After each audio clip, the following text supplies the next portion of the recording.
NCA's guide. Okay, so this is going to be an open question to everyone.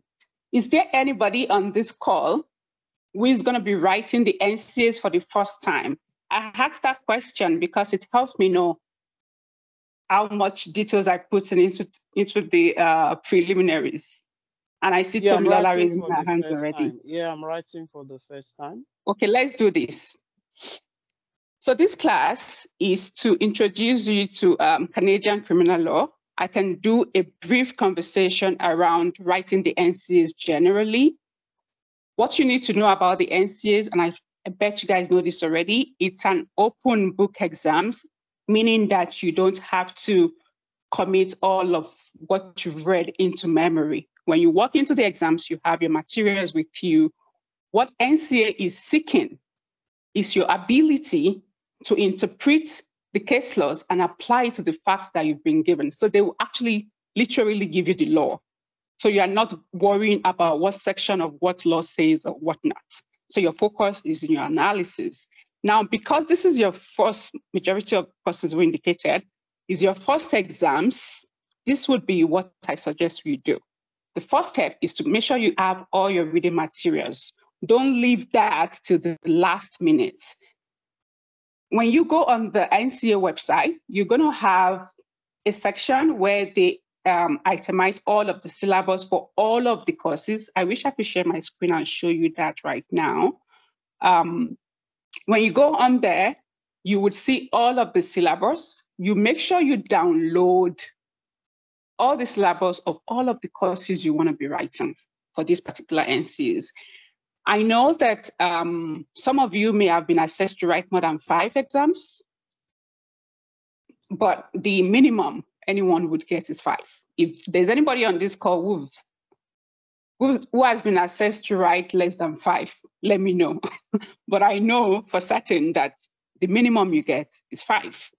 Now, you're writing 5 courses, you have a period of time to decide how, you have a time to decide how, in what period you want to conclude those exams.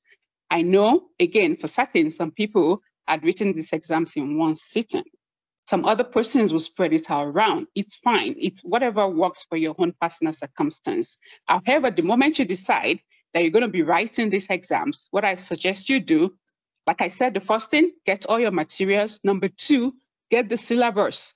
I'm going to be running this class based on the syllabus of the NCA. You cannot begin to study for any courses without your syllabus. So I say get your syllabus.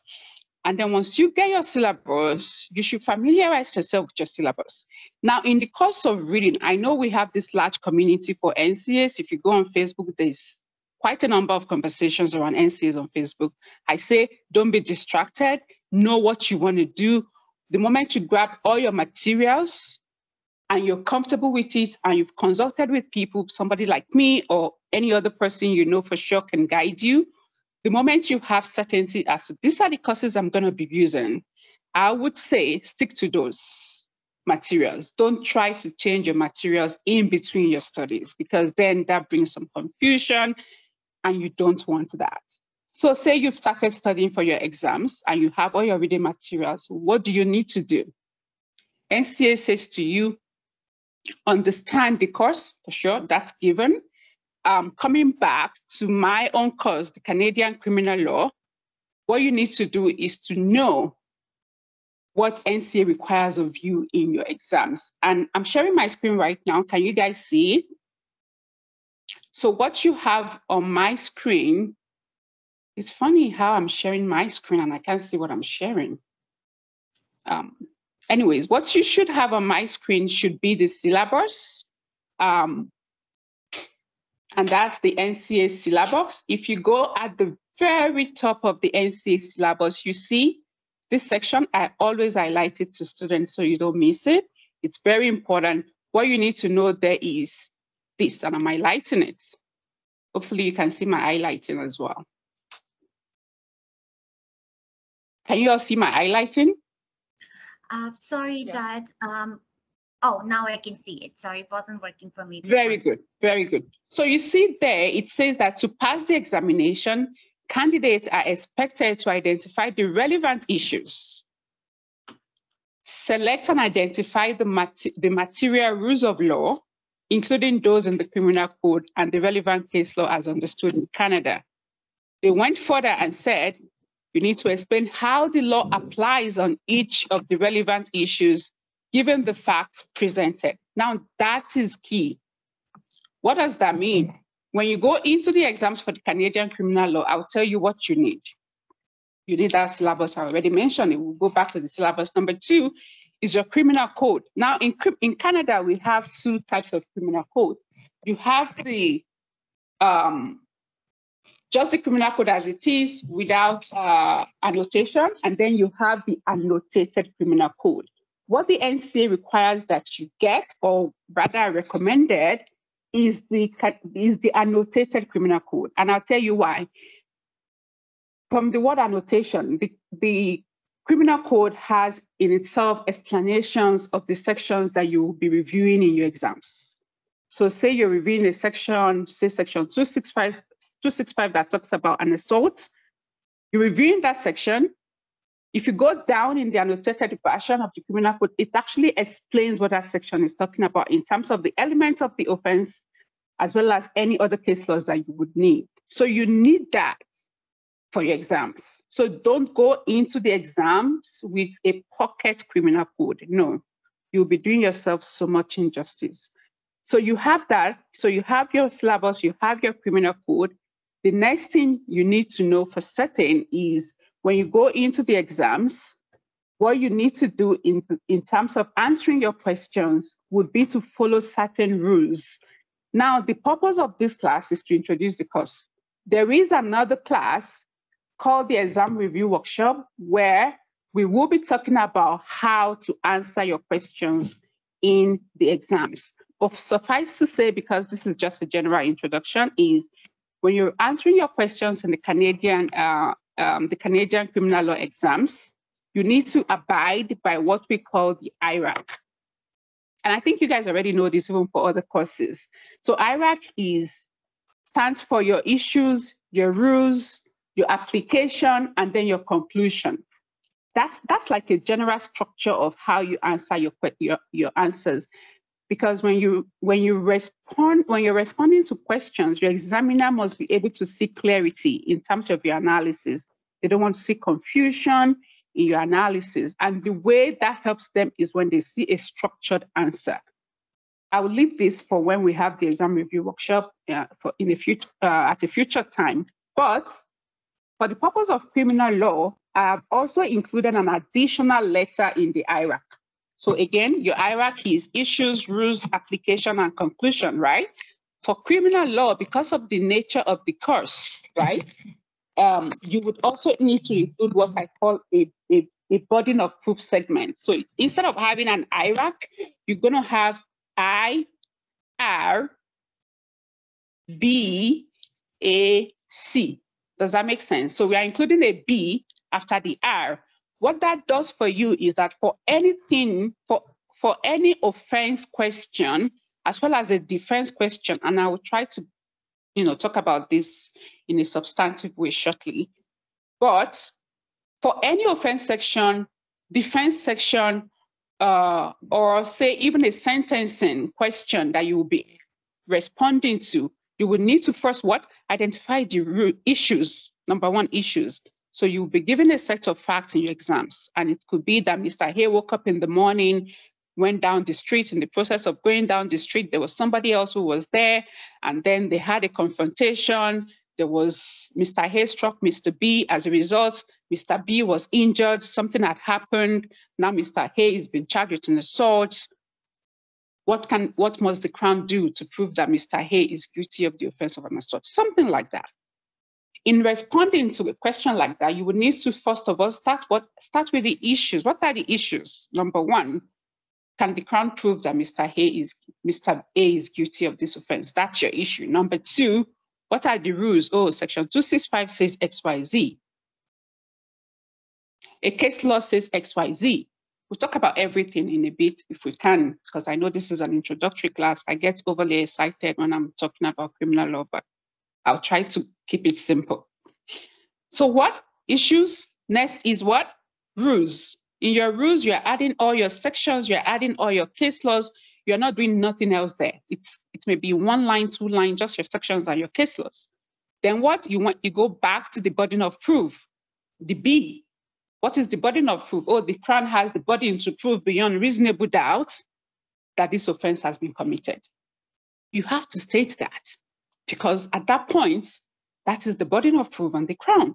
And that has to be clear to your examiner, that the burden is on the Crown and not on the defense to prove this offense. That has to be very clear. And that goes across all of your offense questions. When we're talking about defense is another burden, we'll talk about that when we get there, okay? But for your offenses, the burden is on the Crown to prove beyond reasonable doubt somebody has committed this offense. Then the next letter you have is what? I want this to be interactive.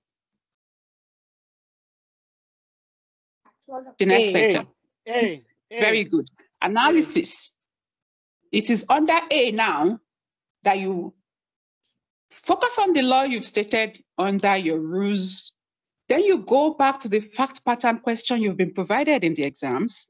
Then you read that, and then you say, based on this fact pattern, based on the law that has been provided, we can see clearly that when Mr. Hayes stepped out of the house, he struck Mr. B. That was an application of force by XYZ section 265 says you cannot apply force without somebody's consent.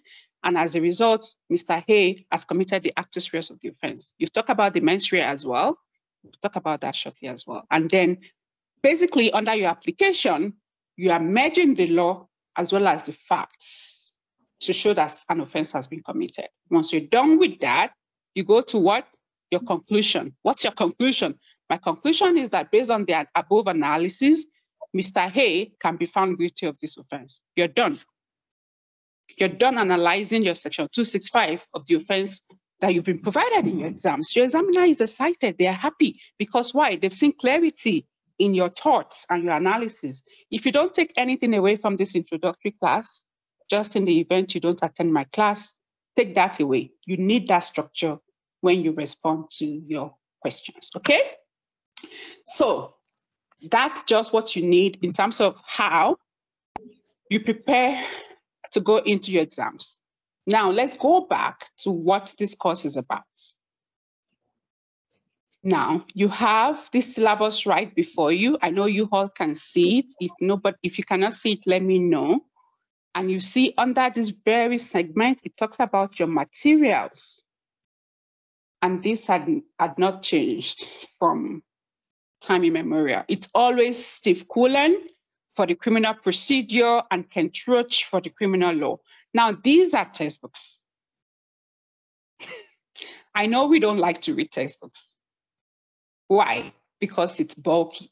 We just want something that's going to give us the content we need and just move on. I know, I get that. What is recommended by the NCA is that you get those textbooks. But on the other hand, there are some people, or some great guys, I should call them, that have taken their time to read these textbooks. And what they've done is to sort of summarize it, and they call them notes. So you go online, you're going to see different notes. You could get those notes. I know we, as NCA Guide, as a business, we partnered with Manuel Akinshola. He sells notes as well. It's right there on NCA Guide's website. If you're pleased with that, you get that, and that would sort of condense the textbooks that I just pointed out to you. So it's your choice. It's totally up to you. You don't have to buy that. You could buy whatever notebook or whatever you feel comfortable with. Now, we have optional materials in there, but I know most of us don't read it, but FYI, there are some optional materials in there for you to read as well, if you choose to. Right there, highlighted. Now, let's go deep down into this course content.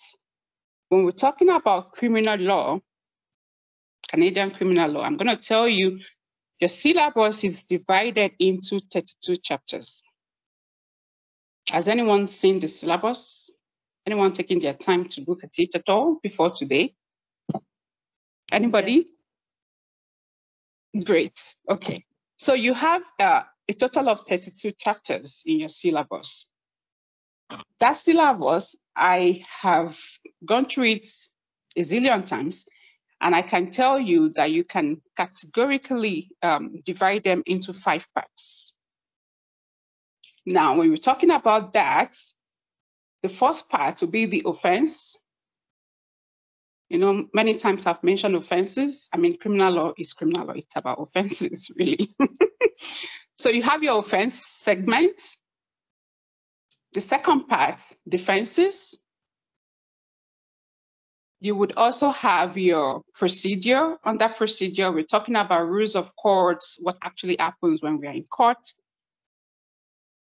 And then the fourth part, we have police powers. Police powers is like, I call it some sort of checks and balances against government power, if you may. So you have the police powers just to ensure that things are done properly, and there are rules guiding that as well.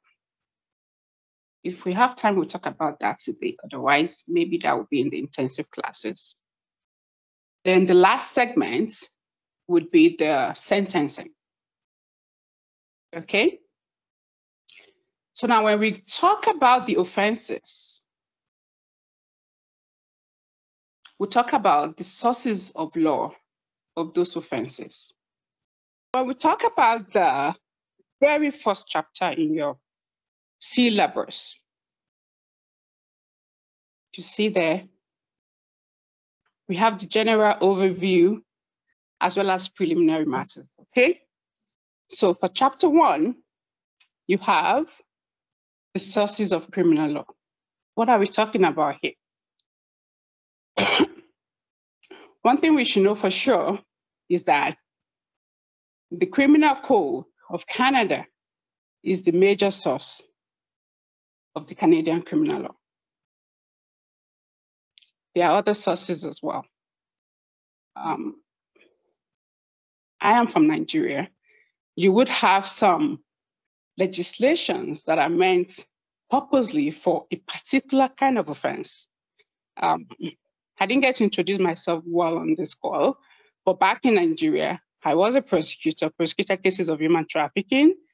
I did that for about 6 years, and then I did a bit of work with the UK Crown Prosecution Service. I did that for about a year, and then I'm here in Canada prosecuting criminal law as well. So why am I saying this now? Back in Nigeria, I prosecuted cases of human trafficking, and we had to, the legislating power was a particular law legislated for the purposes of for human trafficking. So you wouldn't find that in our penal code or our criminal code. So same thing with Canada. We have the Canadian Criminal Code. That is like the majority, that's like the bulk of it. That's the primary one. You would have other laws as well, like the Controlled Drugs and Substances Act.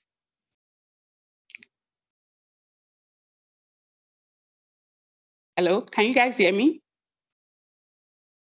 Yes, Yes, we we can can. hear you. We Yes. can. Okay, but can you see me though? No, No. we can see the materials on the screen. Okay, I think my network is shaky, but I'll keep going. Anyway, so your major source of law, like I said, is the Canadian Criminal Code, but then we have the other laws as well, like the Controlled Drugs and Substances Act. Those ones are meant purposely for a particular, to remedy a particular wrong in the community. For sure, we know drugs deserves a bit of an attention because of the societal issues around that. But for the purposes of your exams, I can say I don't work with the NCA, but I know that most of the questions you would get would be from the Canadian Criminal Code. So maybe it's safe to say, focus on the Canadian Criminal Code, okay? All of the questions you're gonna get mostly is gonna be from that. I've not seen any exams from the NCAs where they've tested on other laws other than the Canadian Criminal Code. When you do have any other law in your exams, it's most likely gonna be on a regulatory offense question. Does that make sense? So perhaps for the purpose of criminal law, let's focus on the Canadian Criminal Code. So that is the major source of law in Canada. And we know from your syllabus, it's very also clear that common law is another source of law, right? But common law, it cannot be a source of criminal law offense. And the reason for that, as you can imagine, is that common law is unwritten. So you don't have clarity as to what the law states in terms of it being written. So what you would have is you would have common law being a source of defense, or you have common law being a source of procedural, law. But you would not have common law as a source of criminal law offense. And the reason is that for a criminal law offense to be an offense, the law itself, as it says here, is very clear here. It says that the law itself must pre-exist the act. And it has to be clear, it has to be certain, just so that people can be aware of what the law is and be able to guide themselves accordingly. So it's really going to be unfair to have a common law that is an unwritten law to be a source of what? An offense, because then people, or we all, would have no idea what exactly the law is, and that would breed confusion. So you cannot have common law as a source of criminal law offense. Does that make sense? Yes, it does. Yes, Very it does. good. So, very good. So now, even though common law, like I said, cannot be a source of criminal law offense, common law has been and would continue to be sources for defenses as well as for some procedure. Now, if you look into the case of Frey, now I always caution myself not to go deep into case laws when I'm doing an introductory class, but the case of Frey and Federer is a very good example of that analysis as to the explanation regarding common law not being a source of criminal law offense. What happened in the case of Frey and Federer? This Federer is the respondent in this case. The guy basically went to the applicant's house, peeped through the window, saw a lady, trying to go to bed, and then he just kept peeping. He was caught and he was charged for some indecent acts, basically. And basically the charge was he was found doing something that was likely to breach the peace. And the trial court said, well, yes, you are guilty of this offense under common law.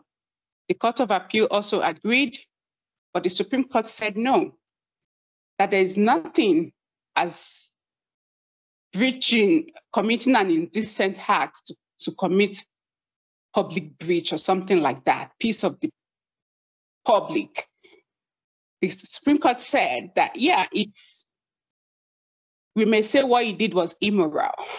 It's not what he should do, but there is no law actually criminalizing it. And as a result, it could not be convicted. So the conviction was upturned. So that's an example of how you get to understand that even though some acts can be considered immoral, if they are not actually legislated upon and enacted in the criminal code as an offense, nobody can be charged for it. Does that make sense? Very good. So that's the case of Frey and Federer. If you go next in your syllabus, and maybe at this point I would be calling on few people to read some certain parts. Is anyone saying anything? I was just asking what you meant by being upturned. Upturned, meaning that the conviction was nullified. He wasn't convicted after all. Okay, thanks. You're welcome.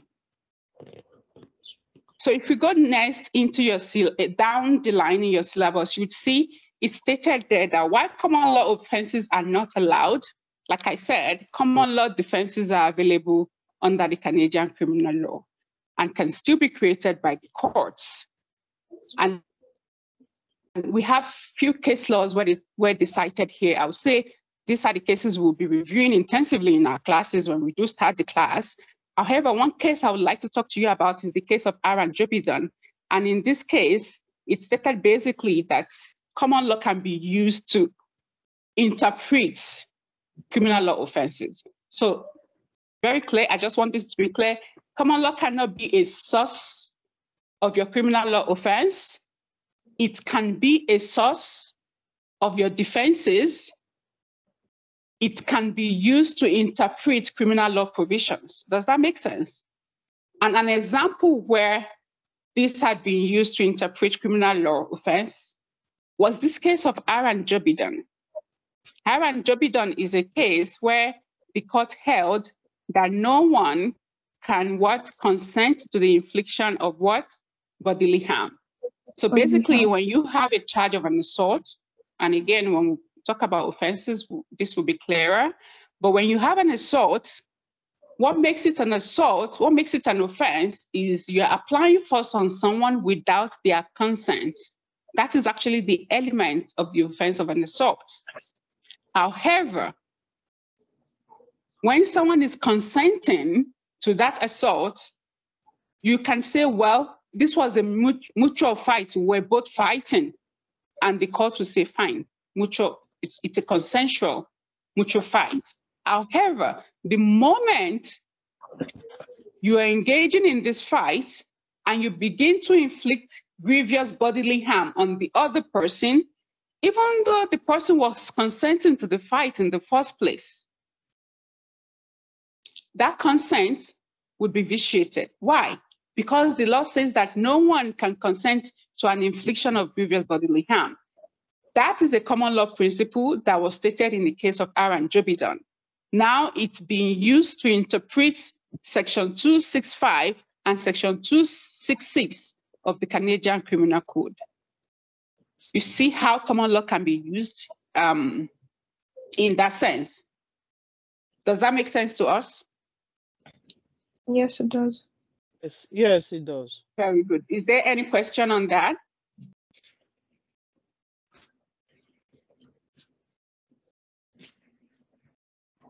Do we have any question on that or no? No question. No questions? I would want for this class to be interactive. So far, I'm not feeling the interactions. Is it from my hand? No, we're actually following, and it's an interesting one. Yes, I don't see. I'm just trying to see where. Can we all turn on our video? Is that something we can do?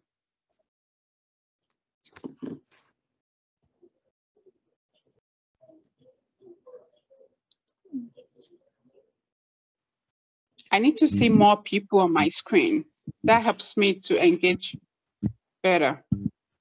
Sorry, I'm in a camp. I can't turn on my video. I just left the hall to join the class here. I'm in a camp with children, so. Okay. If you have a valid reason not to turn it on, that's fine. But if you can turn it on, please do, because the more I see faces, the more I'm able to engage with you guys, and the more you take home from this class.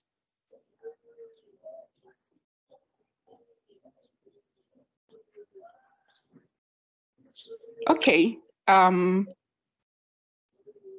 Let's move on to the next chapter. So the next chapter, as you can see, is the power to create criminal offenses and the rules of criminal procedure. Going back, what I like to do to make sure you guys get the best of this is what you need to focus on regarding these chapters. For the chapter 1, I think your takeaway should be that you know for sure that you're focusing on the Canadian Criminal Code in your exams. And then you know for sure that when you have to talk about common law at all, you will be talking about common law when you're dealing with your defenses, as well as when you're talking about some procedure or when you need to interpret the criminal code. Now, when you go into your chapter 2, Chapter 2 talks about the power to create criminal offenses and the rules of criminal procedure. Now, I know few of us here have said this is your first introductory, this is your first NCA class. But for those who had written constitutional law, and I don't know if I have anybody who had written constitutional law on this class, this is this chapter where the 50% of your constitutional law is on this chapter. So for the purposes of criminal law, I would only talk about it for the fact that we need to know that the power to create criminal offenses resides basically with what? The parliament. You know, when you talk about the structure of government, you know, we have the parliament and we have the provincial government, right? It is only the parliament that has the power to create criminal law offenses. However, both the parliament as well as provincial government, the legislature, both of them have the power to create what we call the regulatory offenses. Regulatory offenses is another chapter in your syllabus. We'll talk about that if we do get the time to talk about it. But for what is very important here is you understand that what's the difference between the criminal law offenses and the regulatory law offenses. For the criminal law offenses, one very important case that you cannot miss when you talk about this is the case of Hara Mamolivine. And that is the case I'm highlighting right here. It is in this case where the court basically said that for any law to be called a criminal law offense, it must have what we call as the 3 Ps. What are those? There must be a prohibition. Basically, the criminal law must be prohibiting something, obviously, right? There must be a prohibition, there must be a public purpose, and there must be what? A penalty. All of these 3 things make a criminal law offense a criminal law offense. When we are talking about a regulatory law offense, the focus of a regulatory law offense is not really to punish. The focus of regulatory law offense is to ensure that the welfare in the community is done in an orderly manner. So you would have, for example, your waste disposals law, your water laws, traffic laws. All of those are examples of regulatory law offenses. Now, if you do breach those, the provincial government also have the power to do what? Use jail as a means of punishment. But largely what you would have would be fines and maybe some prohibition to do some certain things for a while. For example, if you continue to commit traffic offenses or you continue to drive without a license, your driving license may be revoked. You may be prohibited from driving for a while. So you wouldn't have a jail time for that. But there are actually regulatory law offenses where you can also have imposition of jail as a form of punishment. But largely, when you talk about the criminal law offenses, there are different kinds of punishment we have. We'll talk about that under the topic of sentencing. But you know that it could be jail, it could be fine, it could be some probation, and there are quite a number of sentencing options other than these ones I've mentioned. But for the purpose of this section, this chapter we're talking about right now, it's suffice to say that NCA requires you to know that the parliament is the one who has the power to enact criminal law offenses. Does that make sense? Now, when you look into the hierarchy of courts in Canada, on the lowest rung of the ladder is the provincial courts. Now we have the provincial, I'm in Alberta, so I'm going to use Alberta as an example. We have the provincial court of Alberta.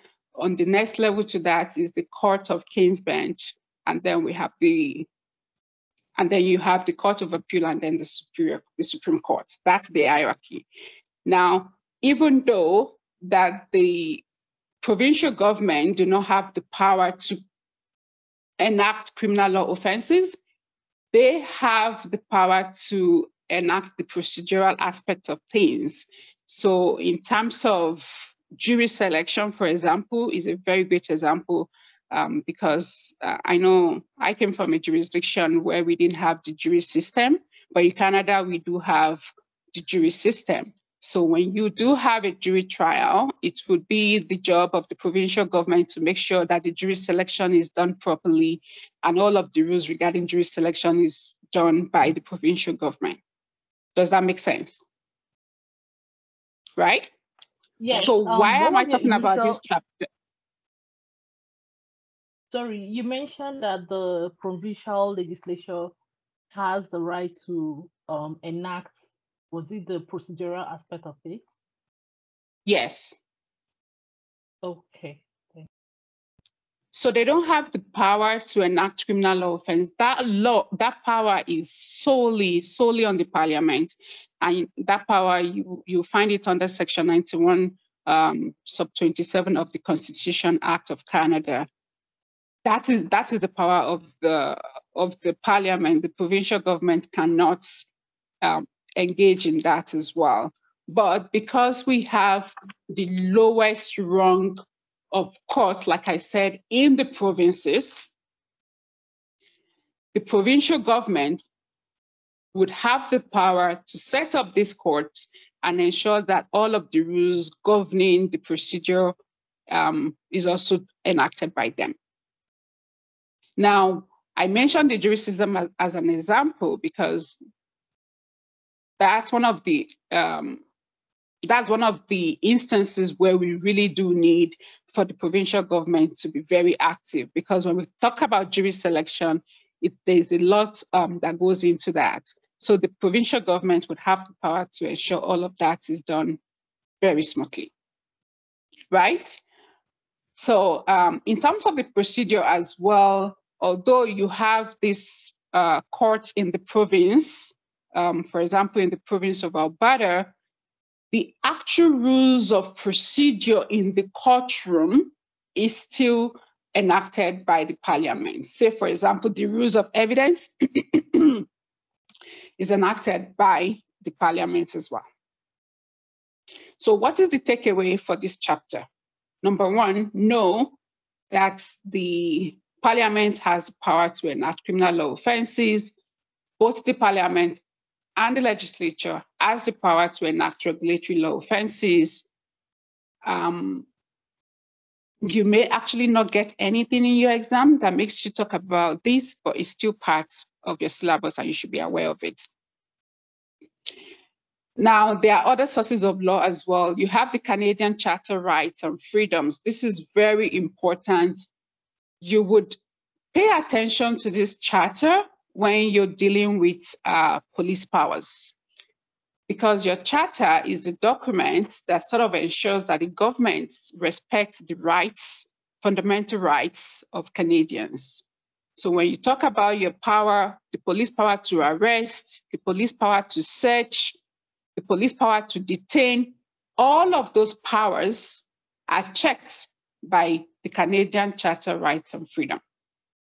Now, in your charter and in your exams, there are 5 sections I say you pay attention to that you would really have to know. You have no option than to know them, to be honest. They are section 7, section 8, section 9, section 10, as well as section 24 of your charter. When we talk about police powers in the class, we would talk about this in a very detailed manner as well. However, one important point we should note is that your charter is like your checks and balances against government powers or against government excesses. They are very important. And your charter is also that document where the courts get to have the opportunity to make pronouncements and to say certain government powers where, could be also struck down. And we have some cases here. But before I go into the cases, you have section 52, and I'm highlighting that right now, of the Constitution Act that has been used by the court to invalidate offenses that Parliament has created. And what gives people the right to use this, to challenge these laws. There are some cases down there. I'll talk about them briefly, but basically any Canadian whose rights has been infringed upon has the right to approach the court for a remedy. Now, Section 7, like I mentioned earlier, is your section that talks about your liberty. Your Section 8 talks about your right against unreasonable search. Your Section 9 talks about your right against arbitrary detention by the police. Your Section 10 talks about your right to be informed of the reasons of your arrest. Actually, 10A says that. Then we have 10B that talks about your rights to what? To be advised that you have a right to cancel upon arrest. Lastly, your Section 24 is that section that gives the court the power to grant you some remedy. So you've gone to court to say someone has breached your right. Okay, what? Your right has been breached. What remedy do you have? You've been arrested unlawfully, unjustly, you've been detained unjustly, you've gone to court to complain. What are your remedies? Your Section 24 of your charter gives the court the power to grant you remedy. And the remedy you have there basically are two. Number one, you could ask the court to direct the prosecution to stay the proceedings against you because the process of prosecuting you was unfair. You've been arrested unjustly, you've been detained arbitrarily, your house had been searched without a valid search warrant. Now police has gathered all of this evidence against you and they've now charged you to court. Should the police be allowed or should the prosecution be allowed to use all of this evidence that they've derived unjustly in the course of investigating you? That's where your Section 24 comes into play. That's where you tell the court, based on the fact that my rights had been infringed upon, I need a remedy. And the remedy is I'm asking the court to what? Direct the prosecution to stay the proceedings against me. So number one remedy you have under your Section 24 is a stay of proceedings. But that's really unusual. What should I say unusual? That will only be granted when the abuse is really flagrant. Another remedy, and really this is the one that you often would get, is what we call an exclusion of evidence. So all of the evidence that the police had against you in the course of breaching your rights, you tell the court that they cannot use it in your prosecution. Say the police searched your house without a warrant, and in the course of searching your house, they found, I'm not talking about you know what I mean, right? I'm not really talking about you. So they found some drugs in your house. But this was an unlawful search because they didn't have a warrant. So they sort of breached or violated your Section 8, which is your right against unreasonable search and seizure. We'll talk about that in details in the class. Should the police be allowed to put that seized evidence as exhibit in court? The court would have to review the extent of the breach, the extent of the violation, and then the court, depending, I'll come to you, Tomilola, I see your hand is raised, but let me finish this point. Depending on some factors that we'll be talking about in the case of R&R grants, I don't want to go deep into that. I have to always remind myself that this is an introductory class. Subject to the case of R&R grants, the court would then say, okay, is it in the public interest to exclude this evidence? The court will conduct that analysis, and if the court finds that, well, the breach was so flagrant, like I said, the court will say, let's exclude the evidence. Or if the court sees that it is actually in the interest of the public that the case be heard on the merits, the court will say, no, we are not able to exclude the evidence. But basically, summary is that once your rights has been breached, you have rights under the Constitution Act, the Charter, for a remedy. I'll take Tomilola's question and then I'll go back to the syllabus. Tomi, your question. Thank you, Heidi. I just want to be sure if there are certain situations where the police can search a person or their house without a warrant. Yes, you have what we call common law searches as well. We'll talk about that deeply when we're reviewing the actual case.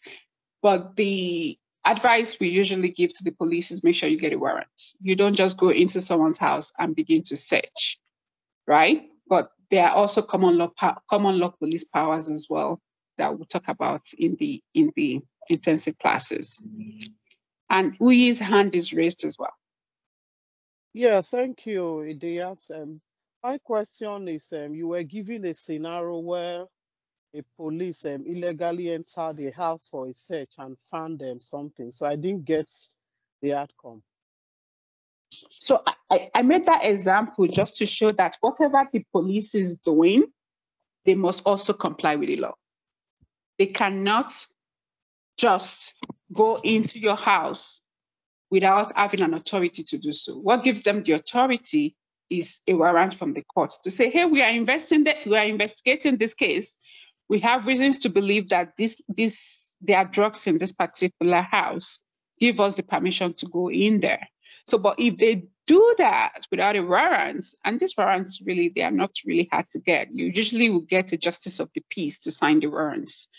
It could even be a tele-warrant on the phone. So you have that, but you're not doing that. You just simply arbitrarily go into someone's house simply because you have the power to do so.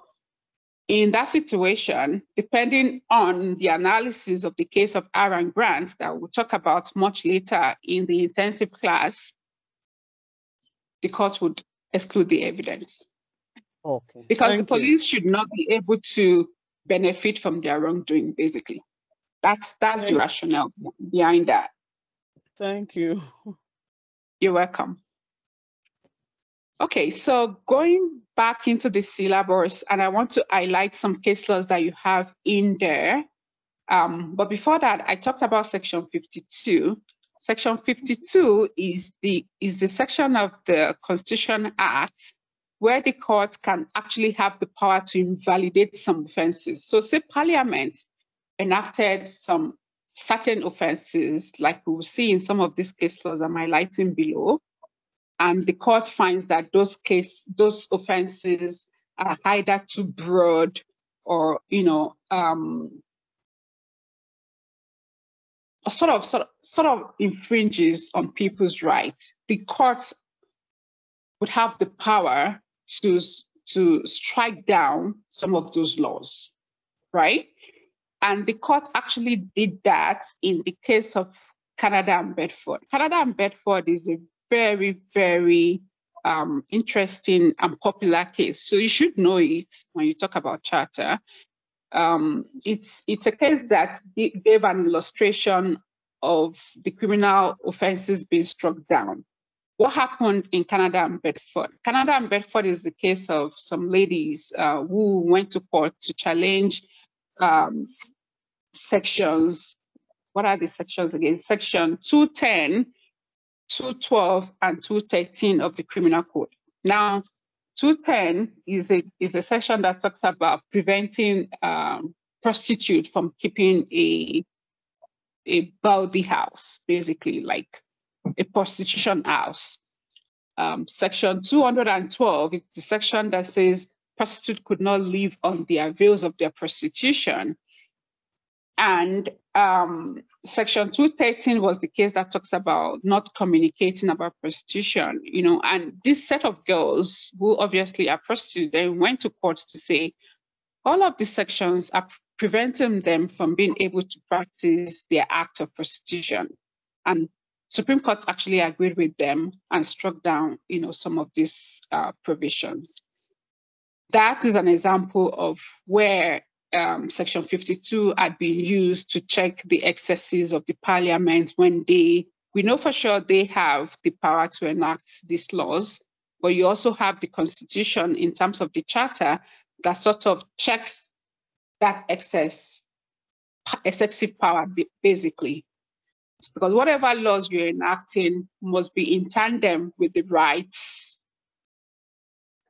and privileges of Canadians. So when your law is overbroad or when your law violates fundamental rights, the courts will step in to say, hey, hold on, I know you are the parliament, you are the alpha and omega in enacting criminal law offenses, but why should we allow this offense to stand? It's too overbroad. Then the court will come in using the power under Section 52 of the Constitution Act to either strike down the law or sever it or read it down in a way that ensures compliance with the Canadian rights. When you go into your constitutional law class, this section of criminal law would be clearer to you. But for the purpose of criminal law, what you do need to know is that your charter is also a source of what? Criminal law. Does that make sense? Yes. Do we have any question on that? No. Okay. So sorry, I have a question. Okay, go ahead. Yeah, sorry.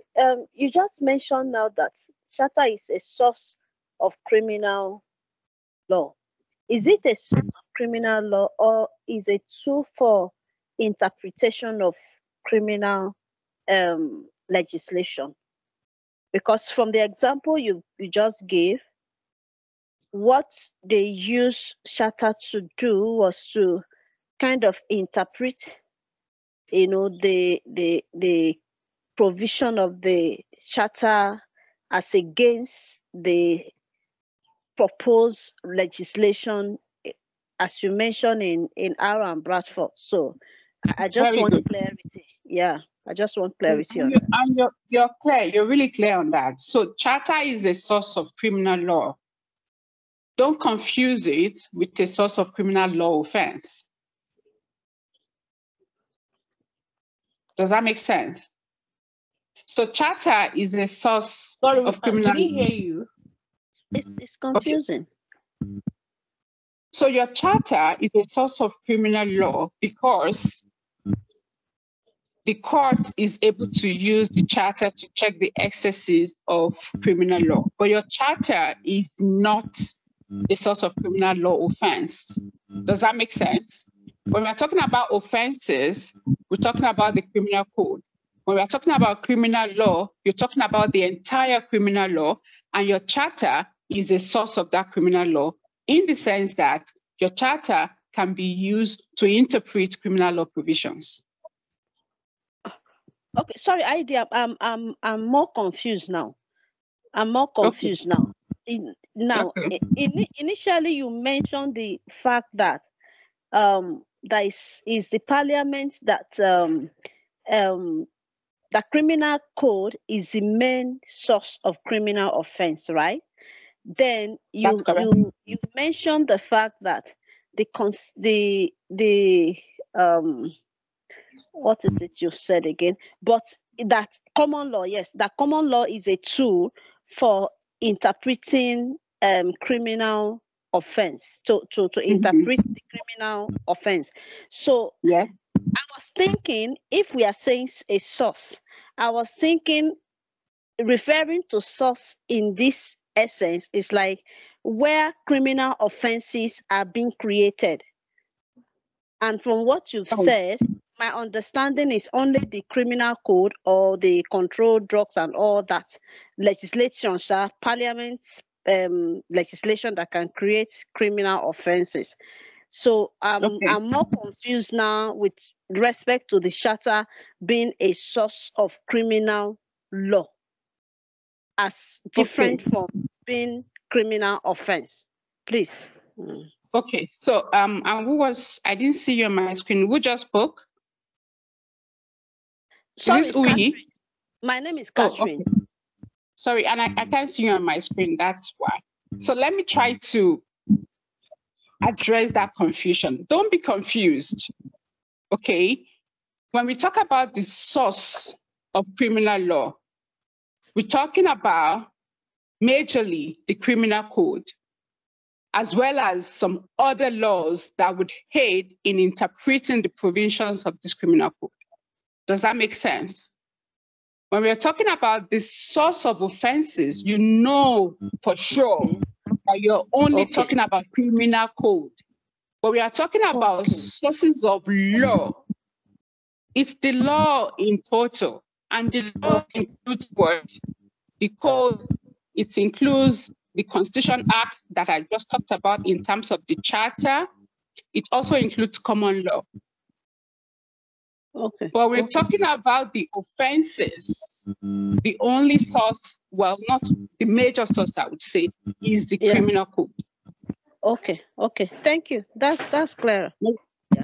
Very good. That's clear. Thank you. Do we have any other question on that? No, I don't have any other question. I was just confused. You clarified that. Yeah. Thank you. All right. So what we should know regarding the charter is essentially what I said.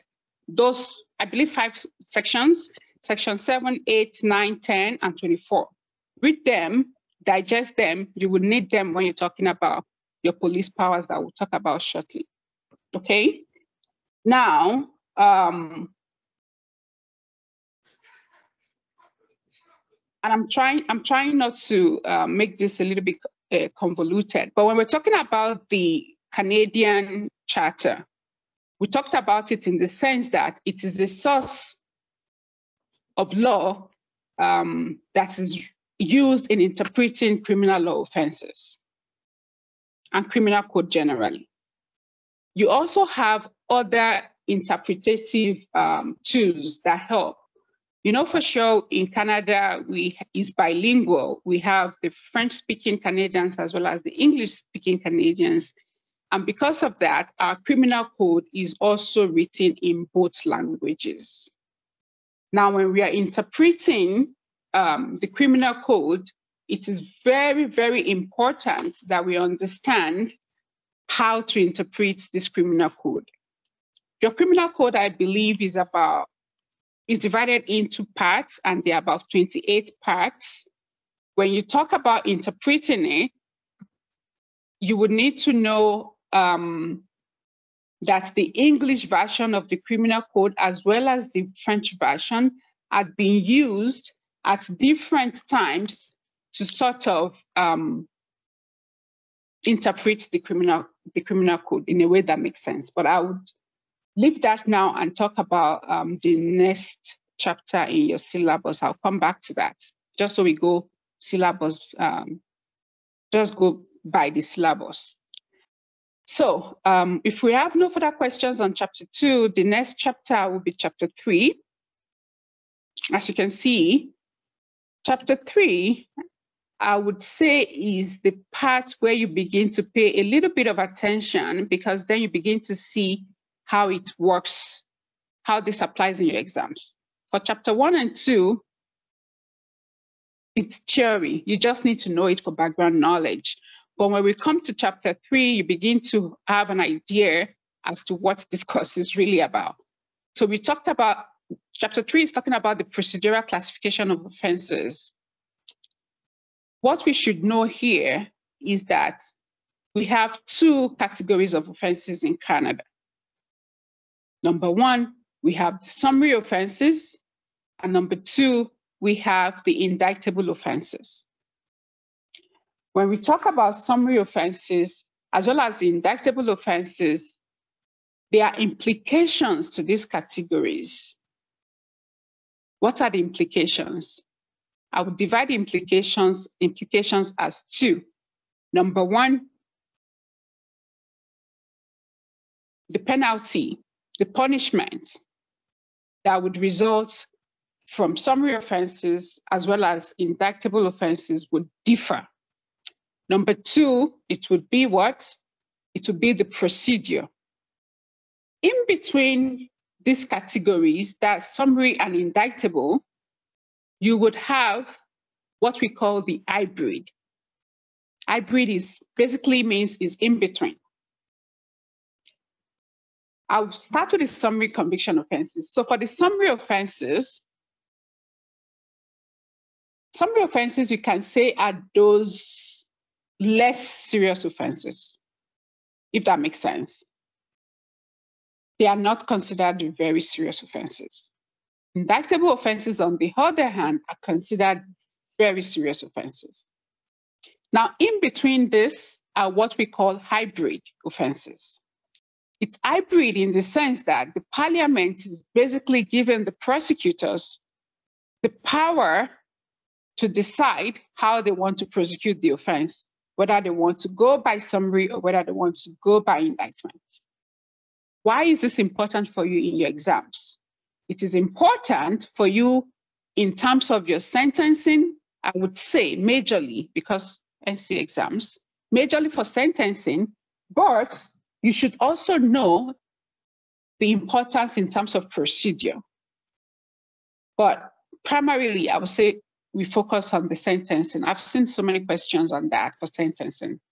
And I say this because when you go into sentencing and you're talking about punishments, for summary offenses, the punishment, the highest level of punishment you can have is 2 years imprisonment less a day.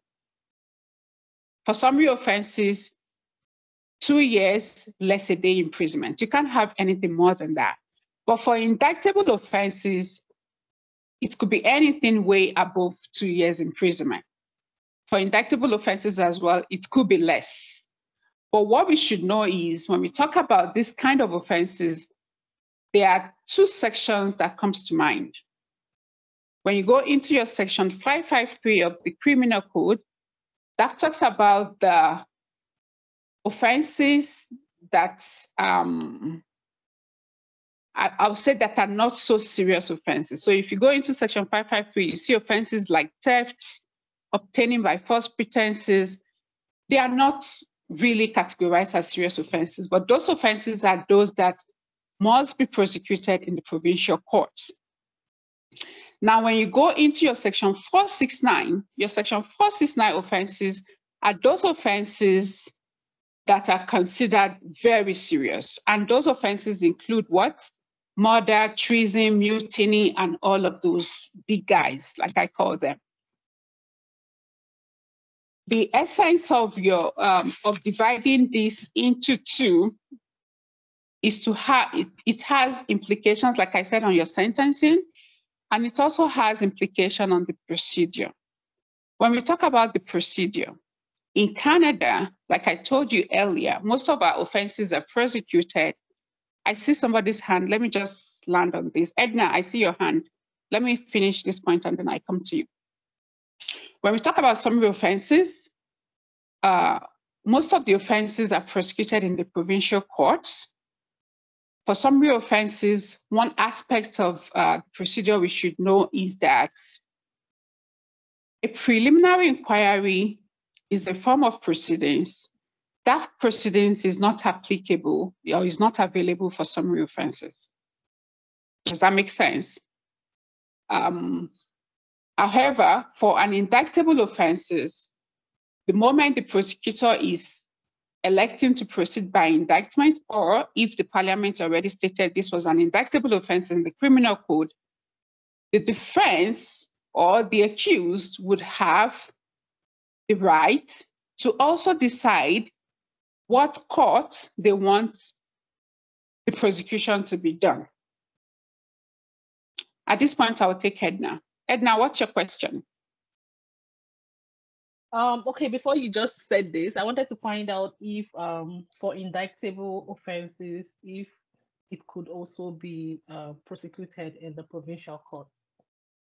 It could, and that's because the accused person can elect to have their prosecution in the provincial court. Okay. So the power to elect how you want to be tried, the sentencing that will be attached to the offense are part of the consequences of how the prosecutor decide how they want to prosecute. So for the summary offenses, they are typically, like I said, not so serious offenses, and they would range from assault, threat, harassment, what have you. When the Crown is prosecuting by summary, it means that, number one, the summary offenses must have been committed within 2 years. So there is a statute of limitation for summary offenses. What does that mean? If an offense was committed in 2021 and you want to prosecute it in 2024, because of the period of limitation or the statute of limitation that says you have to prosecute within 2 years, the prosecutor would have no option than to prosecute by indictment. However, if the defense consents, the prosecutor can re-elect to prosecute summarily. Because at this point, the reason why they are electing to go by indictment is not necessarily because the offense was serious, it's simply because they were out of time to proceed by summary conviction. Does this make sense? So when you come to your exams, why must you know this division or the classification of offenses in Canada? It impacts the sentencing that will be imposed. It impacts the procedure that will be adopted. It also kind of impacts the courts. When we talk about procedure, we're talking about the courts as well. It impacts the courts that would also have the power to prosecute. So when you prosecute by indictment, number one, the accused person would have the right to choose if they want to be tried in the provincial courts or if they want to be tried by the superior court, in this case in Alberta, the Court of King's Bench. Now, while at the Court of King's Bench, they also have the right to choose if they want to be tried by a judge alone or to be tried by a jury alone. All of this has implications. There are implications to all of this. When you're making a decision to prosecute by indictment, you know for sure that you will be, there would be more resources that you would have to deploy in prosecuting that offense. So you really have to make a decision that this prosecution is really worth prosecuting by an indictment, and we'll do that for very serious offenses. Now, in my job, my day-to-day job, when I receive a file and I'm having to decide whether to prosecute by summary conviction or to prosecute by an indictment, what am I considering? I'm considering the gravity of the offense, number one, the prevalence of the offense in the society, the history of the accused person, the nature of the offense itself, and maybe the planning or the sophistication that the accused had deployed in committing the offense. All of those are factors that I would have to use in determining if I want to prosecute by summary conviction or I want to prosecute by indictment. If I'm doing summary, then I know the case would have to remain in the provincial court. If I'm going by indictment, then I know that the accused will have the choice or the right to choose if they want to go by, if they want to be prosecuted in the higher court, in this case, in the Court of King's Bench. What also that means is that if I'm prosecuting by indictment, I'm telling the accused that he has a right to a jury trial. Another thing I should mention is when I'm prosecuting by indictment, I'm also letting the accused know that he has a right to request for a preliminary inquiry. A preliminary inquiry is a topic on the syllabus on its own. We'll talk about it perhaps in the intensive class, but the preliminary inquiry is like a gatekeeping procedure. I call it a gatekeeping. Why? Because it is that inquiry where the Crown has the burden to show that there is a prima facie case against the accused, that there is some evidence against the accused. If the court finds there was no prima facie case, then the prosecution ends at that point. It doesn't proceed. So it's a way to filter the serious cases or the cases really that the prosecutor can prove from the ones they cannot prove. I would not talk much about preliminary inquiry. There isn't much to be said about it anyways. Hopefully we get to discuss this in the intensive class. But just to be clear, when you, now NCA is not going to ask you to elect how you want to proceed for sure. It's impractical for them to do that. But what you should know is when you get a question in your exam, you want to know what section, number one, the person has been charged with. Number two, if the section says this is a summary offense, if it is a summary offense, when you talk about your sentencing, you know for sure you cannot impose more than 2 years imprisonment on that offense. That is the number one immediate implication that I think you all should note. It's very important on this for your exams. Now, if the person is prosecuted by indictment, for sure, you know the punishment is more than 2 years. It could be less, but it's more than 2 years. Does that make sense? Do we have any question on that? I know it's a little bit, I think it's clear, but I know it can be confusing sometimes. Any question on that? Yeah, my hands are Yes, up. I have a question. Okay, I don't see it. So sorry. I think my system is, my computer is lagging behind. So I don't really see things in time. So please go ahead with your question. What do we have now? Okay. I have two questions actually. So Okay. the first one is from sections 553 and 469 of the Criminal Code, we can identify summary and indictable offenses. How about hybrid offenses? How do we identify them? And then the second question. Okay. Yeah, the Go second ahead. question came towards the end of what you were explaining. You said for indictable offenses, there's something called a preliminary hearing. But then towards the end, you said if you were handling a case, you would tell the accused that the accused can choose to go for a preliminary hearing. So is it that the prelim hearing is by the choice of the accused, or it is something that is a given? Once it's an indictable offense, there has to be a preliminary hearing. Okay, good questions. For the first one,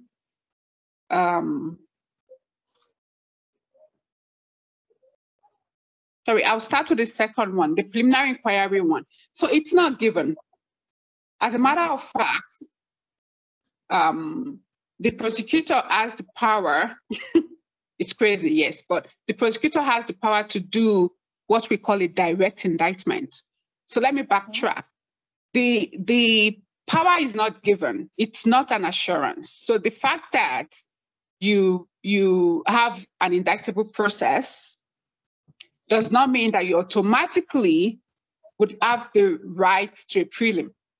So does not mean that you get a prelim. So you could go to court and request for a prelim, but it doesn't come to you automatically. You have to request for it. Now, when you request for a prelim, and we actually hold a prelim, remember when I say that the court would have to find that the Crown has some evidence, or the Crown is able to prove prima facie that they have some evidence against you. So let's say we go on the prelim and the court says, oh, I haven't had this prelim. I do not believe the Crown has provided or has established prima facie there is a case against the accused. Therefore, this proceedings is hereby terminated. The Crown can say, you know what, Justice, I know you've done your bit, you've said your part, but I'm not listening to you. I have strong interest in prosecuting this case. I want to file a direct indictment. And I will tell you when we do that. We do that rarely. We would do that in cases of child pornography, for example, or child sexual assault, those very serious cases where there's high public interest in it. Now, when the court says that the accused, okay, let me talk about the terms that is used. So at the stage of preliminary inquiry, the court will use the word discharged.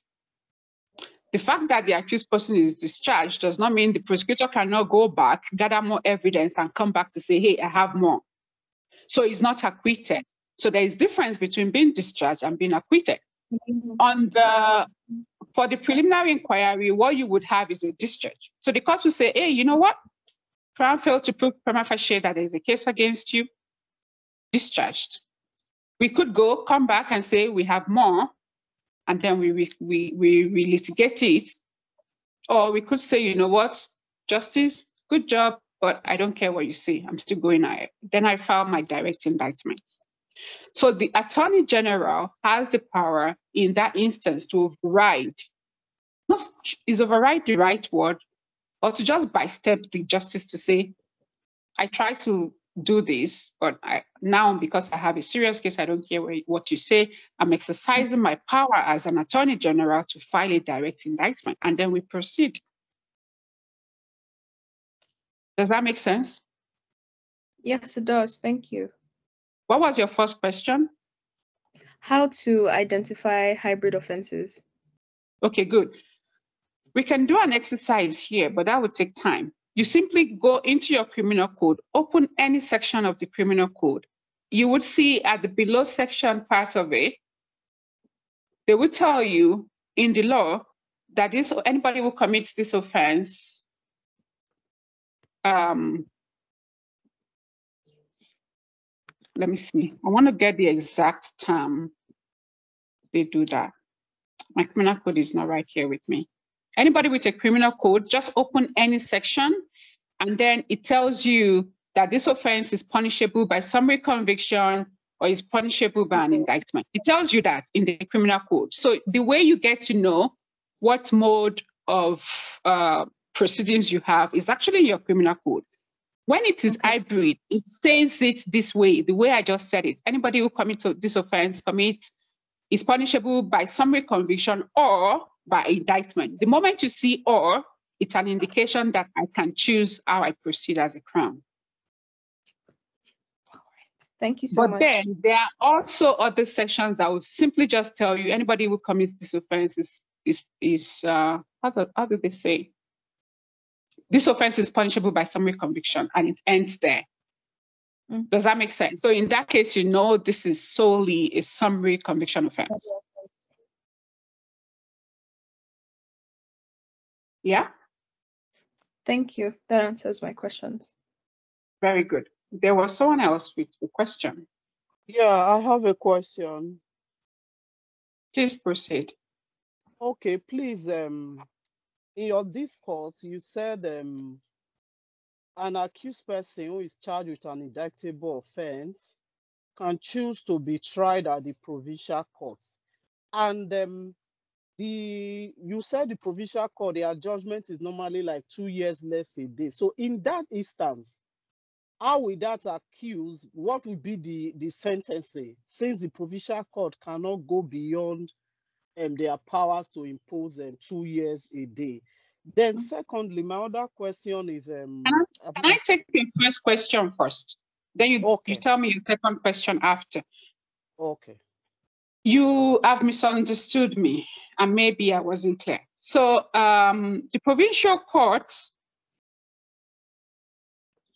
has the power to hear, actually the majority of the criminal offenses in Canada are prosecuted in the provincial court. Okay. Right?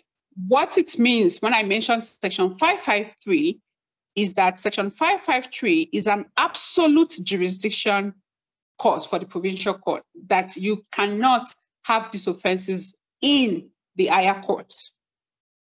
It does not mean that the provincial court cannot impose punishment more than 2 years. As a matter of fact, the provincial court is one of the courts that the accused person can choose to have his trial when the Crown prosecutes by indictment.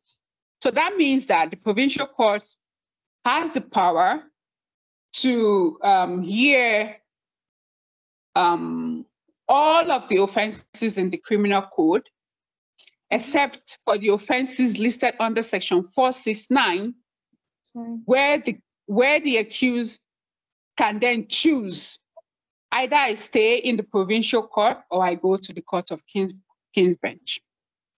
And when they go to the Court of King's Bench, then they can also choose whether they want a judge alone or they want a jury. Does that make sense? Yes, I've gotten it. Yeah. So when we're talking about classification of offenses, it is just the offenses. It has nothing to do with the courts. Okay.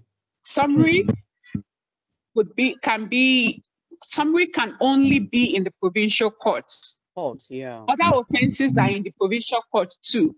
But when it's I get summary, it. you cannot take it higher. You cannot go to an higher. I get it. Very good. What was So your my second question is, you said summary offenses.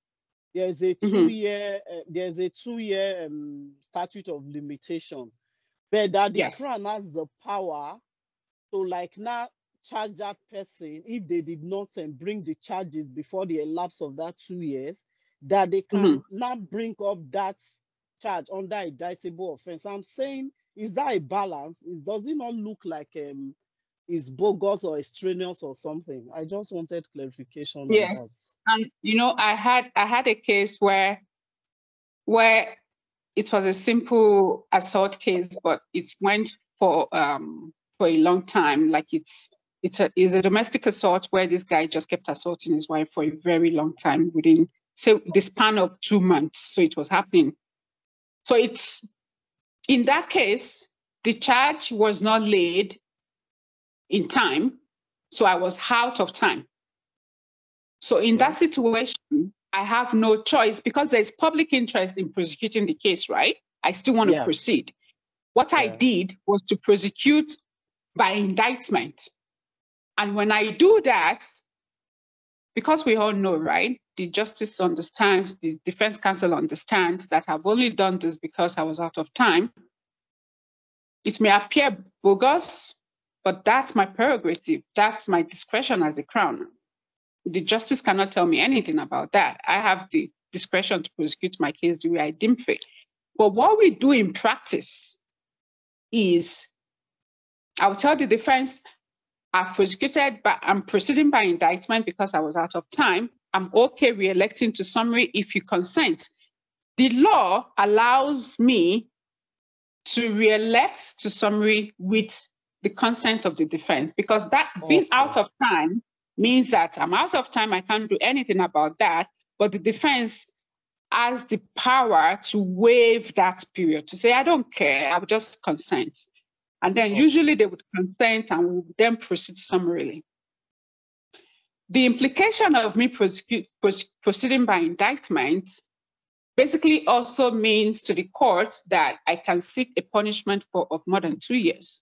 So it is in the interest of defense to actually agree for me to prosecute it by summary, because then they know I can't go above 2 years, let's say they. Yeah, I get it. Thank you. You're welcome. Okay, ID. Yeah. Thank you. Just bring anybody me back. that calls me ID on this call knows me, because I'm not sure I introduce myself as ID. Sorry, no, you don't. Sorry, no, it's okay. Call me ID. All right, just bring me back to speed. The difference between a judge and a jury that you mentioned, is it the same that we know under the common law process or within the Canada system? Can you just explain if there is any difference between that? Well, so there is a chapter in your syllabus, jury trial. We'll talk about it extensively at the class, but I wasn't familiar with the jury system. I'm from Nigeria. We never practiced jury system, but jury system is enacted. So when you say common law, I'm not sure what you mean, because there are provisions in the Criminal Code of Canada that talks about jury system, right? So what it means is that the judge, when we have judge and jury, and we usually would not have jury trials, defense counsels are also very funny when they are deciding whether to go with a jury trial, a judge alone trial. They understand what they're doing, but basically they will go with a jury trial if they want to invoke sympathy from people. So because your jury system or your jury trial is basically a group of persons in the society who has no knowledge of the law, who will be drafted to come and be what we call the trial of facts. So these are just common people you know on the streets, just everyday people.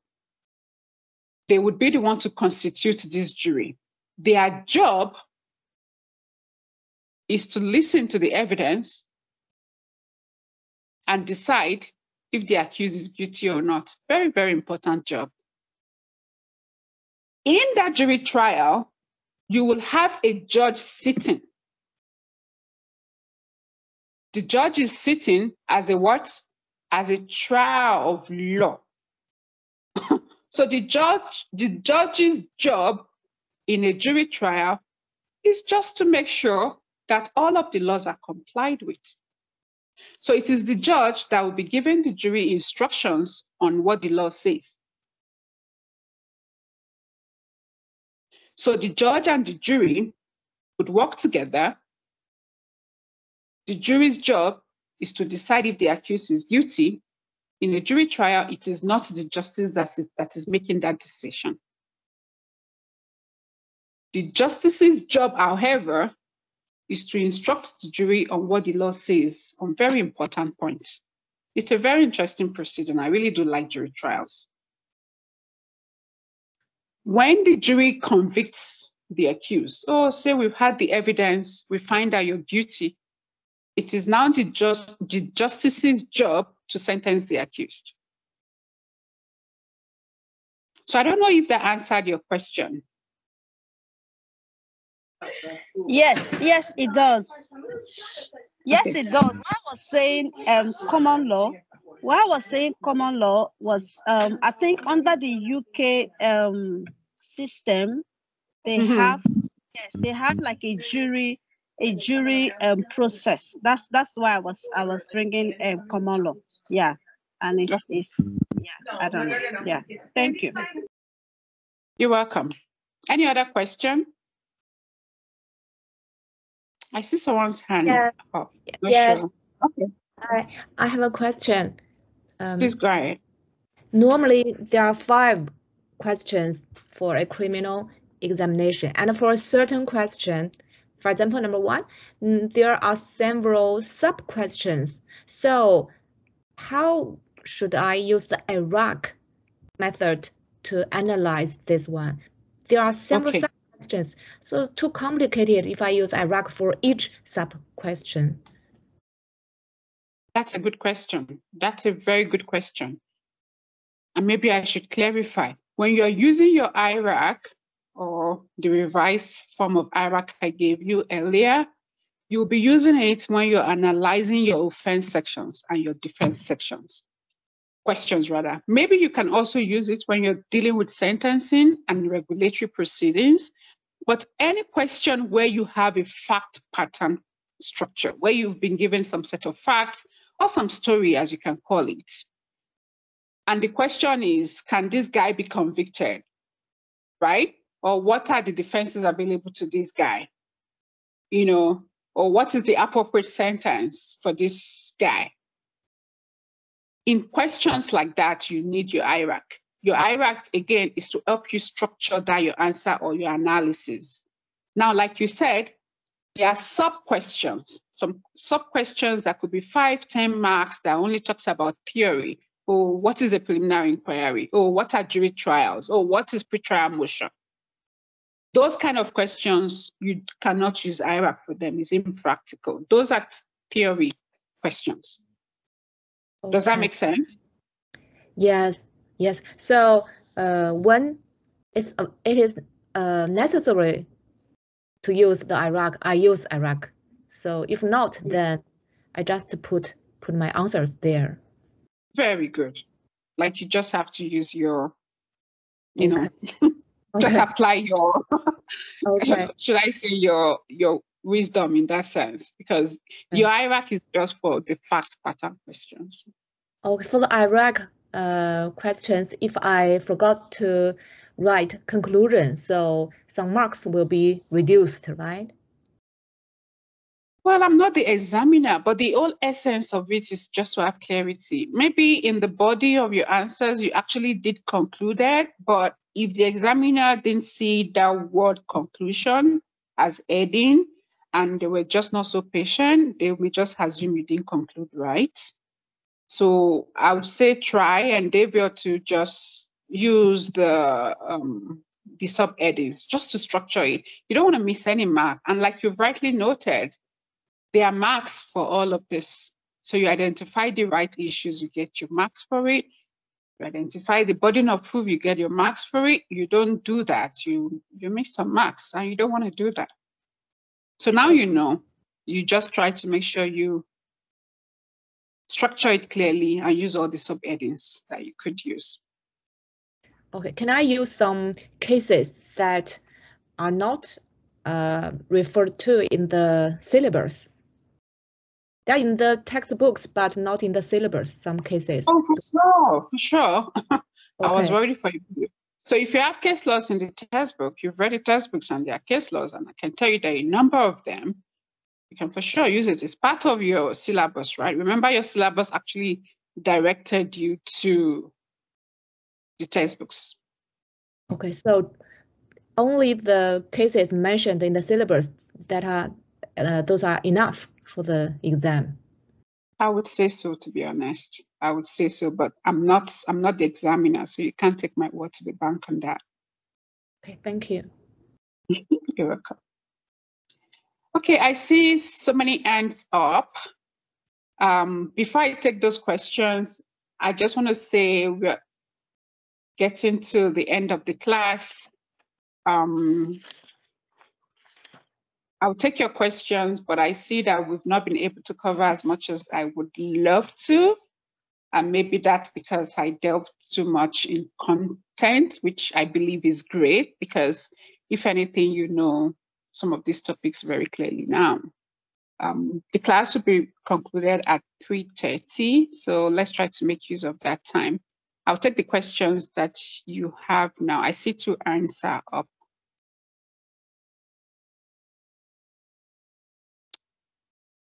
Edna, or is this just your hands from before? Do you have questions? Oh yes, I just wanted to find out if there would ever be a situation where they would ask us to like explain a particular case that was provided in the syllabus or the textbook. I haven't seen such questions where they say explain this case. No. Okay. I haven't seen, but that doesn't mean it can't come, because again, I'm not the examiner. But I haven't seen it. What NCA is about, and maybe you should take some time to read the beginning of your syllabus. What they're just trying to do is to prepare you for practice. They want to basically give you those basic skills that they expect for a Canadian lawyer to have. So and how that happens, and trust me when I say this, there are times I go to court and I'm speaking on a case and I'm not even citing one case law. That's because the focus is not on the case law. The focus is on what happened. What happened? What is the section that says we can do this? But in terms of case laws, you really don't get to have so many case laws. And I say that with care, but for your exams too, the same thing. They want to be able to test your analytical skills, your ability to appreciate the situation your client is in, the facts of the case of your client, your understanding of the law, and then your ability to analyze your client's case in view of the law and to be able to advise them on what to do. Basically, that's what they want to test. So they won't take their time to ask you to explain a particular case law. I have never seen that. Thank you. You're welcome. Any other question? Yes, I have actually a question, but since we are running out of time, I don't know if you can speak. If you can maybe show us what I'm about to say next time. Most of NCA exam is more about writing memos, and like they will ask you to answer as a lawyer or as a judge. I don't know if in that case we can still use the IREC method. I don't know. Yeah, I believe so. And I didn't get your name. Can you? My name is Vivian. Vivian. Okay. Yeah. Like I said, the moment you get a facts-based question, you use your. The You IRAC. use your IRAC. Yeah. Will you be able to show us how to write like a legal memo? Because Okay. most of the time it's different from what we see out there. Yeah. Okay. Okay. Mm. Let me just say something on that. For your Yeah. NCAs, and particularly for Canadian criminal law, I have not seen any question where they ask you to write a memo. I've met a question like that last time. I've In met criminal one law? too, A but not in memorandum, criminal. yes. Okay. So let's assume that you have a question where they ask you to write a memo. What's your memo about? There must have been something they gave you question around. There must be some fact somewhere in your question. And those of you who have seen it, you can correct me if I'm wrong, but your memo is most likely going to be about a fact pattern scenario about your client, and they want you to advise your client or something. Is that correct? Yes, correct. Correct. Yes, it's correct. Correct. So in that case, if you are using, if it's a memo, then the IRAC situation may not actually suit into that pattern.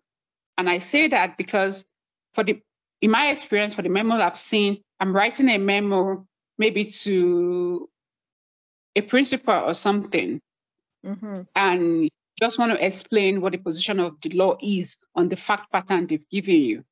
You still have to use a bit of structure in the terms of identify what the issues are, what the rules are, applied to the fact pattern, but in the form of a memo. Maybe you don't have to say IRAC, rules, application, conclusion, but the entire structure of the memo will still have the semblance of an IRAC, if that makes sense. So because your memo is a letter to your principal as an articling student, for example, and they've given you these tasks. Now, this is outside criminal law, to be honest. And I'm really interested to see what questions we are getting on criminal law these days with a memo fashion, but this is outside of it. But basically, just to answer your question, you have this fact pattern. Your principal wants you to write an opinion as a lawyer. So you still have to use a structure that makes sense to your principal. You still have to be able to identify the rules. You have to identify the issues, apply it to the fact that you've been given, and conclude. What I think you would not be doing in a memo style is not have it as subheadings like we talked about earlier, if that makes sense. Yes. And I also want to know about the word count. What is the maximum, the word count? Like, what is the maximum word that we need to answer for because you were talking about clarity at the beginning, because some of the questions needs to be more, answers actually, some of the answers need to be more elaborate. So what is the maximum word count that those people that are actually people who are correcting the exam, what is the maximum words limit that is required? Or you can just I wish I could tell you that, but I cannot. What can help you do is, in some of these questions, they will actually tell you, this is a 30 minutes question, this is a 40 minutes question, or they will give you some time estimate. Yes, they do. You try to write what you can in that time frame. But sometimes, NCA exam is 3 hours writing, right? But sometimes you have like 5 to 6 questions to answer, and they will give you the maximum minutes that you have to spend on each question. It's not always actually enough to answer thoroughly to all the questions, because the way that 3 hours is running, it's like you feel, I'm telling you, you feel like you spend 1 hour while you already spend 3 hours. And I get that.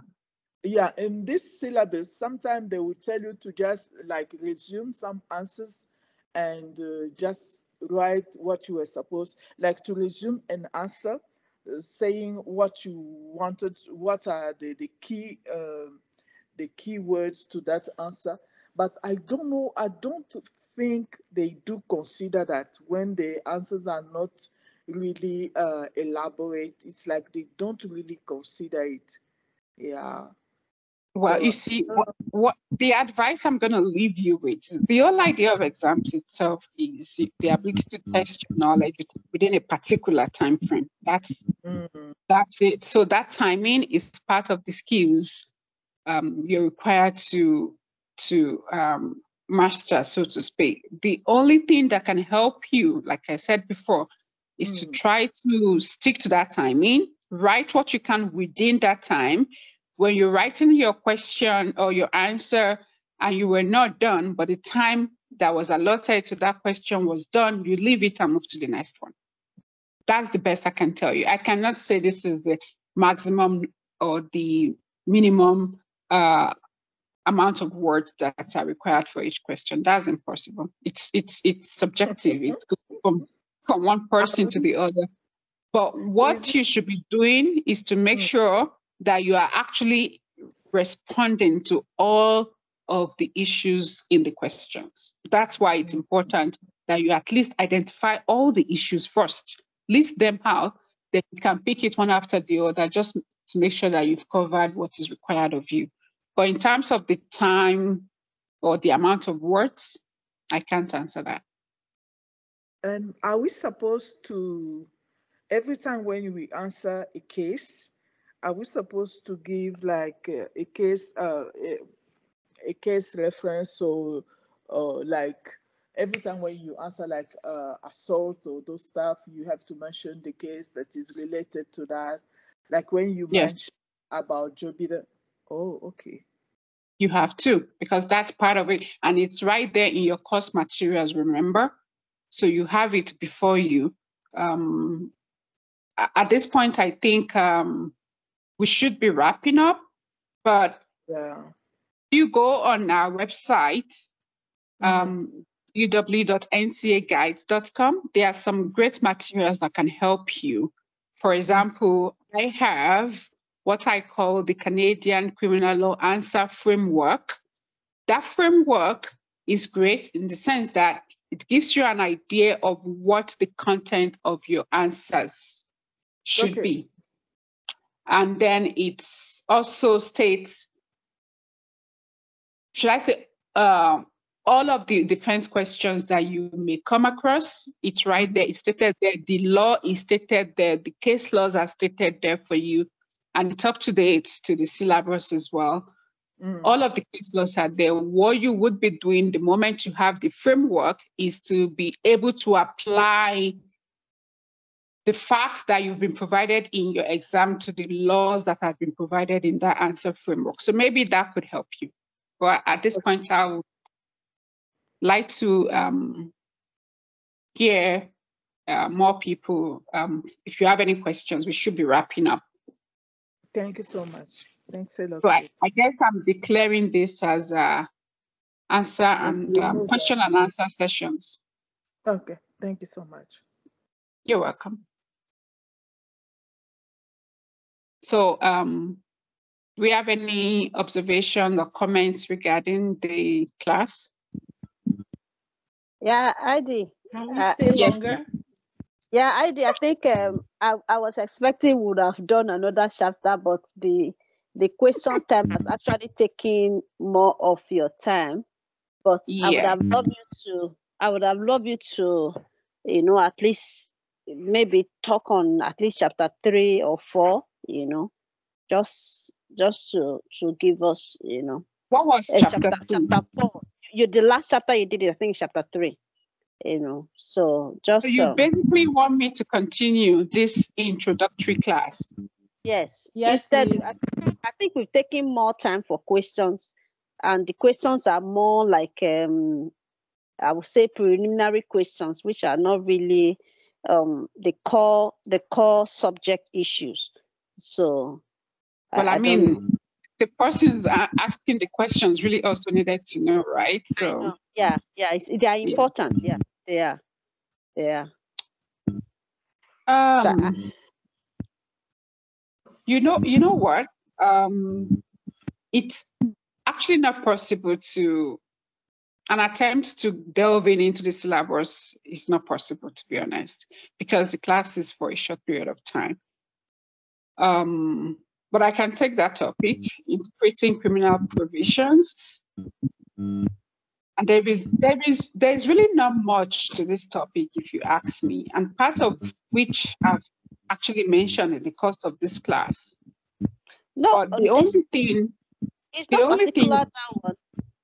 Maybe other topic, no, not particularly for. I just use that as reference. You know, I think what I'm saying is actually going into some key areas which you know on the course that can help us. I know that some of us will still have to register for the intensive class, but what you've just done is just to water our appetite, which is for me is making me feel too anxious now.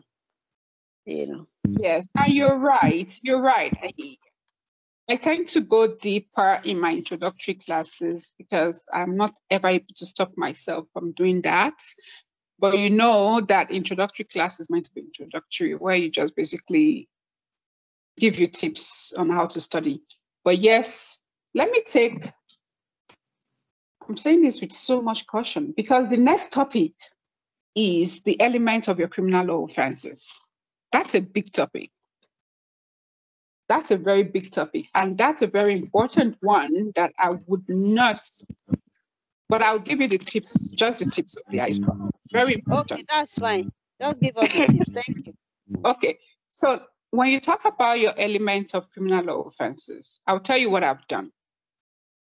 I have 2 documents where I called snippets on identifying your elements of your offenses. When you register for my class, I'll give you these documents. They help you quick and sharp on how to identify the elements of your offenses in the criminal code. And I think that is actually the meat of this criminal law, to be honest. When you go into your exams, your very first question is going to be about analyzing an offense. You have a fact pattern question. What do you need to do? What the NCA expects you to do is to read the facts that have been given to you and then read the law and then tell them what are the elements of those offenses. Now, when we talk about the elements of criminal law offenses, we all have done criminal law before in our undergraduates. There are 2, actus reus and mens rea. Actus reus means the acts of the accused must be proven beyond reasonable doubt. Mens rea means the intention of the accused must also be proven beyond reasonable doubt. Now, these 2 things, both the actus reus and the mens rea, must be present at the same time before an accused can be convicted of any offense. Now, when we're talking about actus reus, what we should know is that there are 4 key points to actus reus. You know, when we talked about chapter 1, sources of criminal law, what was the thing I said about the 3 Ps? What makes an offense a criminal law offense? I mentioned number 1, prohibition. Then I mentioned what? Public purpose. And then I mentioned penalty. Penalty. Very good. That knowledge in that chapter 1 is now playing out in this topic right now. Because under your actus reus, one of the very things you have to establish is that act that the accused person has committed was what? Prohibited. Was unlawful. It must be unlawful. If it's not unlawful, if you are the defense counsel, you are telling the crown, do you know what you are doing? Why is this the case? Because it is not unlawful, right? So the first thing in your actus reus is that act must be unlawful. How do you know it's unlawful? There's a section in the criminal code that's prohibited it. That's 1. Number 2, that act must be what? Willful, voluntary. And I'm laughing because people confuse willfulness with intention. And this is where criminal law gets complex. And I can always explain these things in a very simple way. To me, it's not complex.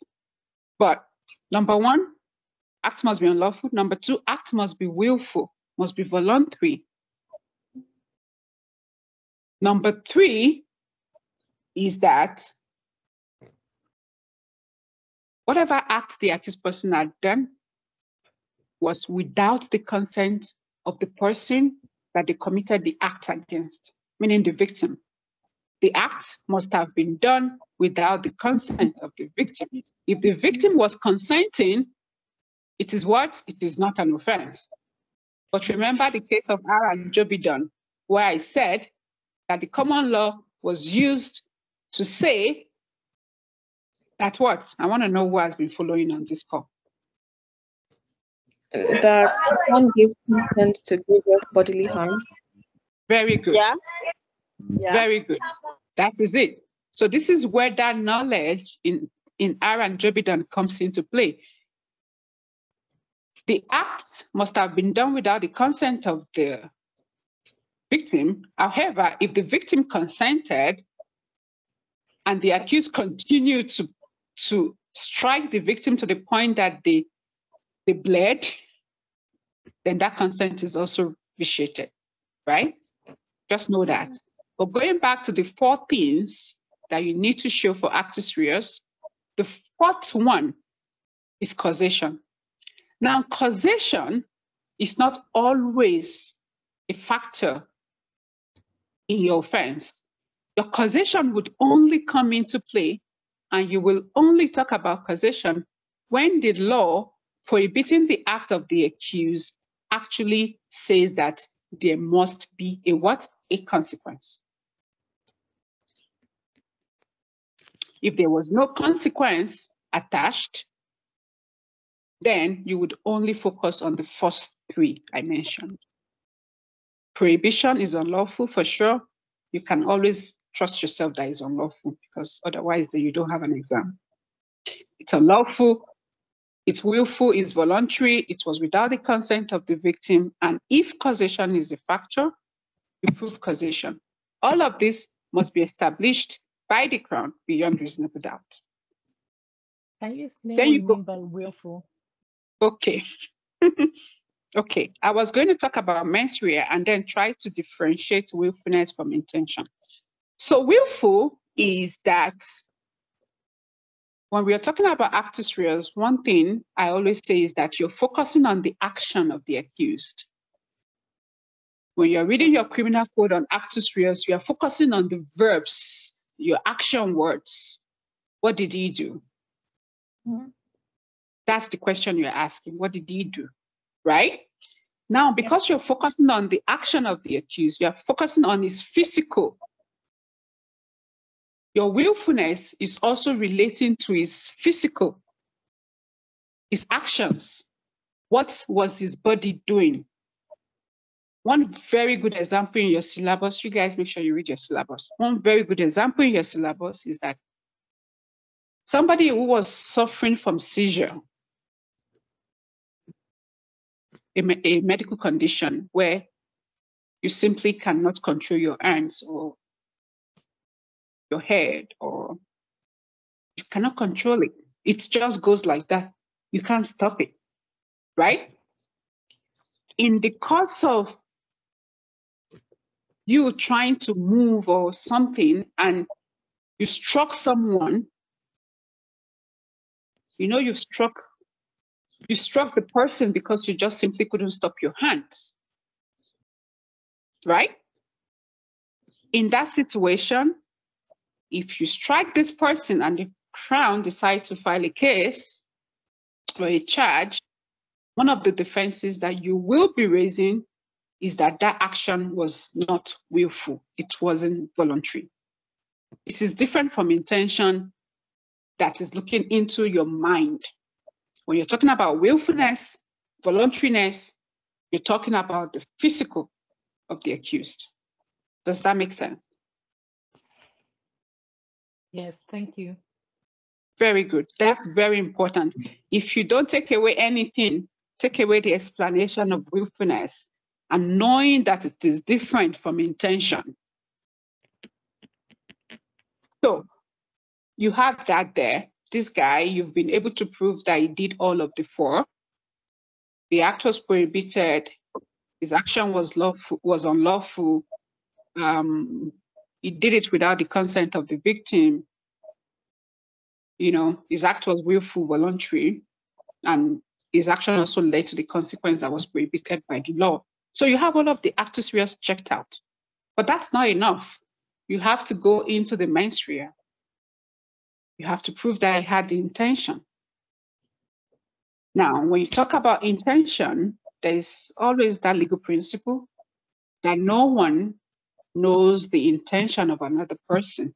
No man can tell the mind of another person. How do you prove intention? You prove intention by basically reviewing the surrounding circumstances of the offense and using the principle that a man would always intend the natural consequences of his actions. So if what I'd done to Uyi was to slap her, then the necessary inference, or the only inference that can be drawn from that, is I intend to hurt her, I intend to harm her. So that's how you prove your intention. Intention in criminal law is now also divided into different categories. There are two subcategories. Number one, subjective mens rea. When I say mens rea, intention, right? Subjective mens rea and objective mens rea. It gets interesting because subjective mens rea is now also subdivided into various categories. Objective mens rea also is now also subdivided into what? Different categories. So I don't think I am able realistically to go into those fine details in this class, to be honest. It's now minutes to 4. So at this point, I have to abort. I have to encourage you to register for my class if you're looking to register. If you are not looking to register for my class, but you wish to attend what do we call it? The exam review workshop, that's also an option. If you do register for the class, your exam review workshop class is free, is given, it comes with the registration. So at this point, I'll give you my email address and also refer you to our website. My email address is idayat, just my name, at ncaguide.com. Email me, I'll be happy to respond. Sorry, one yes. question. Okay, I have 2 questions. Sorry, madam, can you repeat your address again? Email address is idayat, Idayat. Okay. At ncaguides.com. Thank you so much. You're welcome. Guys as an S at the end, or just guys? G-U-I-D-E or G-U-I-D-E? With S at the end. Okay. With S at the end. Oh, I got it. So I'll be happy to receive your emails and respond accordingly. What I should tell you is, with my class, I have summarized the key aspects of all of these chapters in what I call my summary notes. My summary notes has in it all of the case laws that you need. Like, I'm not sure who was asking me if we needed to put down case laws in our answers. Yes, you do need to do that, but you don't have to worry much about that because I have all the case laws in my summary notes as well as in my answer framework on the website. So when you attend my class, one of the documents you will expect to receive from me are those summary notes, as well as those snippets I mentioned earlier. So I have 2 snippets that just basically tells you how to identify the elements of the offenses in the criminal code, because that's, I believe, where the work is.